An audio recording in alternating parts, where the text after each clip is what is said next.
முந்திடுச்சு அப்படிங்கிறது அங்கிருந்து நமக்கு கிடைத்த தகவல்.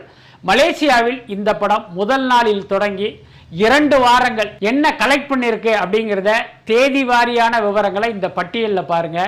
லைஃப் டைமா சொல்லணும் அப்படின்னா 14 மில்லியன் மலேசியா ரிங்கிட் இந்த படம் கலெக்ட் பண்ணியிருக்கு. இந்திய மதிப்பில் சொல்லணும் அப்படின்னா 28 கோடியே 32 லட்சம். ஸோ இந்த 28 கோடியே 32 லட்சம்ங்கிறது மலேசியாவை பொறுத்த வரைக்கும் ஒரு மிகப்பெரிய வசூல் சாதனை. அப்படி ஒரு சாதனையை கோட் படம் படைச்சிருக்கு அப்படிங்கிறது ஒரு பெருமைக்குரிய விஷயம்தான்.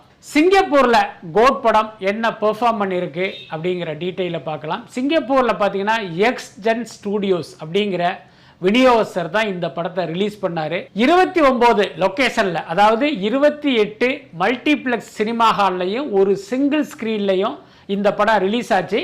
சிங்கப்பூர்ல இந்த படம் முதல் நாள் என்ன கலெக்ட் பண்ணுச்சு,